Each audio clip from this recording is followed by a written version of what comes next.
Hey guys, it's Matt, and in this video, we'll be going over the periodic table. Let's get right into it. We've probably all seen the periodic table at least once, whether it be on the wall of your science room or on Longfellow planner. But what does it mean and represent? Well, the periodic table is actually extremely well thought out, sort of like a graphic organizer, because of how much information you can find simply by looking at it. And as you continue to learn, you'll begin to realize just how sophisticated it is. Now, on the left side of the periodic table, it's full of metals. So this whole area right here, these are all metals. And on the right side over here, these are all nonmetals. Now, some examples of metals are cobalt, nickel, copper, sodium, lithium, and so on. And some examples of nonmetals are carbon, nitrogen, oxygen, neon, and so on. Now, where these nonmetals and metals meet right here, these elements are called metalloids because they're neither metal nor nonmetal, and they share properties of both. The group in a periodic table is horizontal, as you can see here. We have group 1 through 18, and periods are vertical, so we have periods 1 through 7, like so. Now, this whole middle area right here is pretty weird because these are called transition metals. And transition metals can have a whole variation of ions. So they can have a bunch of different combinations of electrons and electron configurations. For example, copper right here can have 27 electrons or 25 electrons or anything else. Now, what's cool about the periodic table is you can find out the number of valence electrons an atom would have just by looking at the periodic table. So group 1 elements right here, so hydrogen, lithium, sodium, and so on, you can expect these to have 1 valence electron. Group 2 elements, you can expect to have 2 valence electrons. Group 3 elements, you can expect to have 3 valence electrons. And then we skip the whole transition elements right here because we just don't know how many electrons they have because there are just so many variations of it. Group 14, we can expect to have 4 valence electrons. Group 15, 5 valence electrons. 16, 6 valence electrons. 17, 7 valence electrons. And 18, 8 valence electrons, like so. And there are also various trends on the periodic table, like atomic size, electronegativity, and ionization energy. So to start, atomic size is just how large an atom is. Let's think about it this way. When there are more electron orbitals from the Bohr model, an atom will be bigger. But if two atoms have the same number of orbitals, and one has more protons than the other in the nucleus, then that one will be smaller because of the higher charge in the nucleus. The higher proton number will attract electrons more and therefore be smaller. So the trend for atomic size is as follows. It's going to get bigger as you go into the bottom left corner of the periodic table.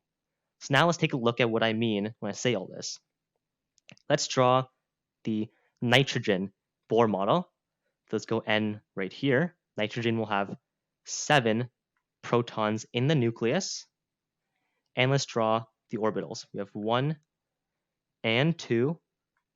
And just by looking at the periodic table, it's in group 15. So we can expect it to have 5 valence electrons.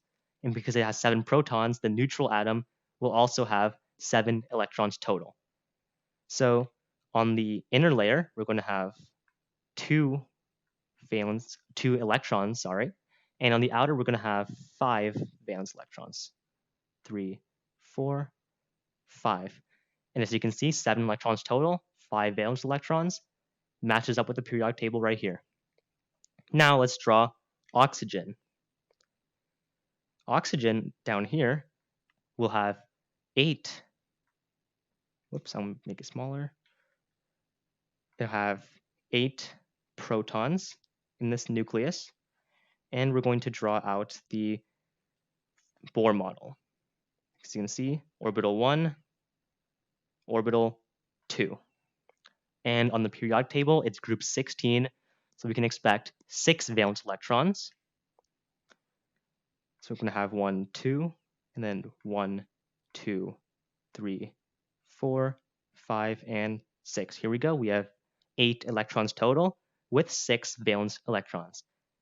Now, what's cool about this is I'm just going to make these two the same size, so it's more to scale. Now, what's cool about this is since oxygen has 8 protons, it's going to have more positive force in the nucleus, which means that it's going to attract the electrons more. This is going to go, so the force from the outer to the inner is going to be pretty strong, as you can see, like so. But because nitrogen only has 7 protons, the positive force in the nucleus is not going to be as high. So it's only going to attract it a little bit and less than oxygen. And because this force from the outside in on nitrogen is less than oxygen, it's going to be the bigger atom. And because oxygen has more positive force in the nucleus, it's going to be pressing inwards, which means it's going to be the smaller atom. Let's move on to electronegativity. Electronegativity just tells us exactly how reactive an ion will be, and ionization energy is the amount of energy needed to get rid of the most loosely held electron in the atom. And an ion is just an element with a different number of electrons than protons. Because we already know that having 8 valence electrons is the most stable form of an atom, atoms will want to try and get 8 valence electrons whenever they can. This can be done by atoms losing or gaining electrons to get to that magical 8 number. This concept leads to the ions on the periodic table to be easily predicted. Group 1 elements will have a positive 1 charge. Group 2 elements will have a positive 2 charge. Group 3 elements will have a positive 3 charge. And then we move all the way over here. We skip the transition metals. Group 14, we can expect them to have a positive or negative charge. It depends, positive or negative 4. Group 15, we can expect them to have a negative 3 charge. Group 16, we can expect to have a negative 2 charge. In group 17, we can expect to have a negative 1 charge. Now, I'll see what I mean when I say all this. This pattern happens because when you have a positive 1 charge, this means the atom is losing an electron and becoming an ion. Let's take sodium, for example, Na. We're just going to draw the Bohr model for this real quick. Sodium is going to have 11 protons, 11 electrons in its neutral state. It's going to have like so.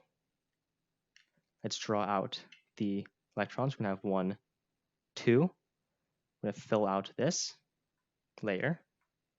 4, 5, 6, 7, 8. And it's going to have just 1 valence electron.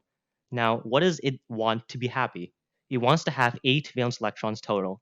Now, it can do one of two things. It can either lose this 1 valence electron, or it can gain 7 valence electrons to make that 8. Well, it's going to be much easier for it to lose the 1, so that's what it's going to do. It's going to lose this whole orbital right there, and now sodium is happy because it has 8. But we also lost 1 electron, so it's going to be Na plus 1 charge. And this explains why sodium tends to lose 1 electron whenever possible. Now, on the opposite end of that spectrum, let's look at when an atom would want to gain an electron. Let's take a look at fluorine. So with fluorine right here, it's going to have 9 electrons total. I'm going to draw 2 orbitals with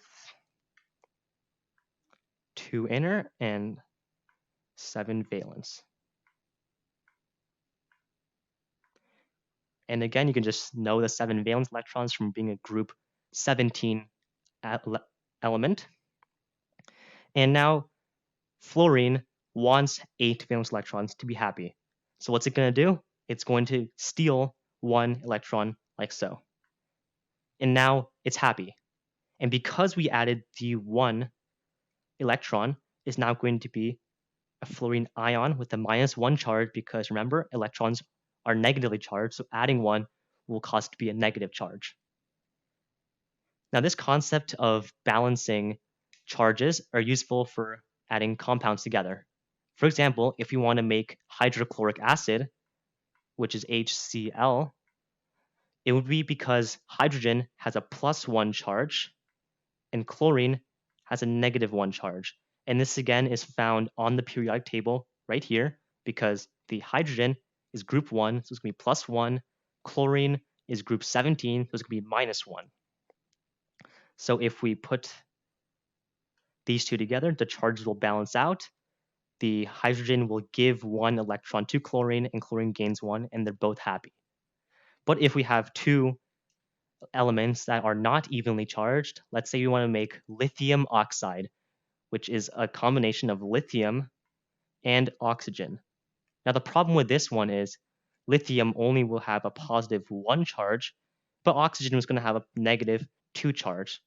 So this is what's going to happen. We're going to have 2 lithiums to match the -2 charge. So lithium 2 with 1 oxygen. And this means that lithium is going to have a total of a +2 charge, and the oxygen is going to have a total of a -2 charge. And this would all balance out. Thank you for watching my video on the periodic table. I hope you guys learned something, and I'll see you next time.